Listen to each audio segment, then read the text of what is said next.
Bonjour à tous, nous voici de retour dans notre programme d'histoire et je vais vous faire une petite correction commentée de la troisième partie de votre nouveau chapitre d'histoire.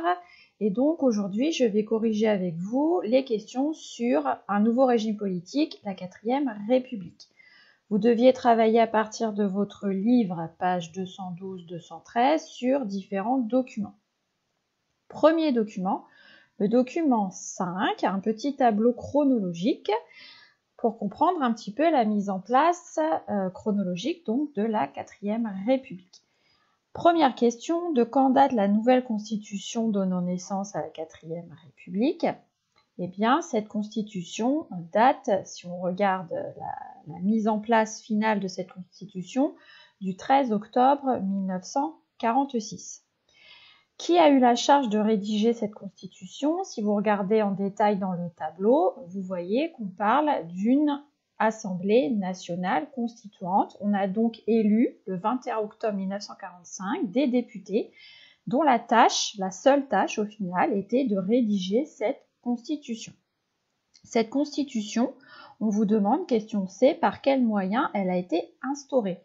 Encore une fois, si vous regardez en détail le tableau, vous voyez qu'on vous parle de référendum, un premier référendum le 5 mai et un second référendum le 13 octobre.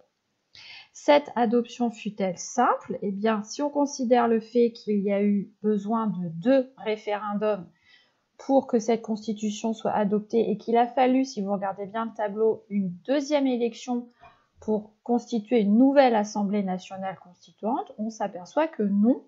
Effectivement, cette adoption a été compliquée puisqu'il a donc fallu 2 assemblées nationales constituantes et 2 référendums pour arriver à installer cette nouvelle constitution d'après-guerre. Voilà pour ce document. Ensuite, on va rentrer un peu plus dans le texte et on va voir un petit peu le préambule de cette nouvelle constitution. C'était le document 3.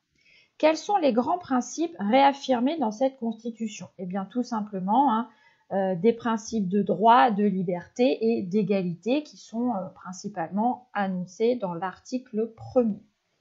On vous demande ensuite quel autre document dans ces pages vient illustrer l'article 3. Alors évidemment, il faut d'abord lire l'article 3. Le voici. La loi garantit à la femme des droits égaux à ceux de l'homme. Eh bien, si on regarde les autres documents de votre livre, on voit ici une photo représentant une femme devant une urne et donc qui vote justement pour un référendum ici. Et donc effectivement, l'égalité entre l'homme et la femme va passer en ces années 45-46 par le fait que les femmes se voient accorder le droit de vote pour la première fois de leur vie en France. Ensuite, question suivante. Quels articles montrent que la République nouvelle est sociale? J'en citerai principalement un. C'est l'article 11, la nation garantit à tous, notamment à l'enfant, à la mère et aux vieux travailleurs, la protection de la santé, la sécurité matérielle, le repos et les loisirs. C'est un véritable progrès social puisque jusque-là, tous ces éléments de protection, de sécurité, comme la sécurité sociale en fait, n'existaient pas ou n'existaient que pour une partie de la population. Et pour la première fois dans l'histoire de France, cette protection va être en quelque sorte universelle, c'est-à-dire pour tous, ce qui est un véritable changement. Ensuite, vous aviez un exercice un petit peu plus difficile à faire. À partir de cet organigramme de la 4e République et de ses institutions, vous deviez faire un petit paragraphe. Alors moi, je ne vais pas vous faire un paragraphe écrit, mais je vais vous faire un petit commentaire oral de ces institutions pour être sûr que vous ayez bien compris comment cela fonctionne. Alors, première idée, ces institutions de la 4e République, comme la plupart des institutions républicaines depuis la naissance de la République en France, sont divisées en 2 pouvoirs. Le pouvoir exécutif, c'est-à-dire le pouvoir de faire appliquer les lois, qui est composé du gouvernement, donc le gouvernement lui-même est composé de ministres, et le pouvoir exécutif est également détenu par le président de la République. Le président de la République a comme pouvoir de proposer la composition du gouvernement. Face à ce pouvoir exécutif, vous avez le pouvoir législatif. Le pouvoir législatif, je rappelle, c'est le pouvoir de voter les lois, donc de faire les lois pour un pays. Ce pouvoir législatif, il est composé d'un parlement, d'accord? C'est le parlement qui détient le pouvoir législatif et lui-même, il est divisé en deux catégories. Le Conseil de la République et la Chambre des députés, d'accord?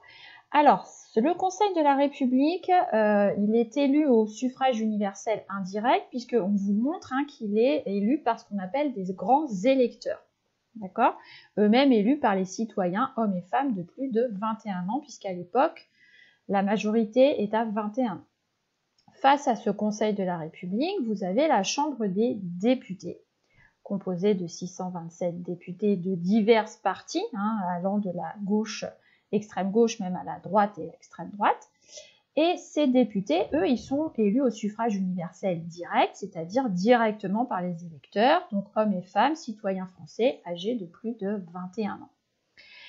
On s'aperçoit, en observant ces institutions, que c'est cette Chambre des députés qui confirme la proposition du président de la République quant à la composition du gouvernement. Donc, si le président propose quelque chose qui ne convient pas à la Chambre des députés, eh bien, le gouvernement ne sera pas validé. De même, on vous montre également sur la flèche rouge que cette Chambre des députés peut renverser le gouvernement. Ça veut dire que si l'action gouvernementale ne convient pas à la Chambre des députés, la Chambre des députés peut voter la démission finalement du gouvernement. Autre remarque très importante, si vous regardez bien le mode d'élection du président de la République, il n'est pas élu comme aujourd'hui par les citoyens, mais il est élu par le Parlement, c'est-à-dire l'alliance du Conseil de la République et de la Chambre des députés. Donc le président de la République, finalement, dépend aussi dans son élection des personnes qui composent la Chambre des députés et le Conseil de la République. C'est pour ça que l'on dit que ce régime de la 4e République est un régime parlementaire, parce que c'est bien le Parlement qui a plus de pouvoir, qui a plus de poids dans le fonctionnement des institutions que le président ou que le gouvernement. À l'inverse de notre République actuelle, où c'est le président de la République qui a plus de pouvoir que le Parlement. D'accord? Donc c'est pour ça que la 5e République actuelle, on dit que c'est un régime présidentiel, alors que la 4e République est un régime parlementaire. Le Parlement a beaucoup de pouvoir puisqu'il peut renverser le gouvernement et il est en pouvoir également d'élire le président. Et ça me permet d'aller directement à la dernière question de votre travail du jour. De Gaulle démissionne de son poste de chef du gouvernement provisoire de la République française le 20 janvier 1946. Pourquoi ? Eh bien, vous aviez un petit texte peut-être un petit peu compliqué, mais je vais vous simplifier vraiment les choses. Eh bien, il démissionne parce que lui ne voulait pas d'un régime parlementaire, il voulait un régime présidentiel, il voulait un régime avec un président de la République fort. Il n'obtient pas ceci lors du vote de la Constitution et donc il préfère démissionner. J'espère que cette capsule vous a aidé à mieux comprendre les enjeux de cette leçon. À bientôt!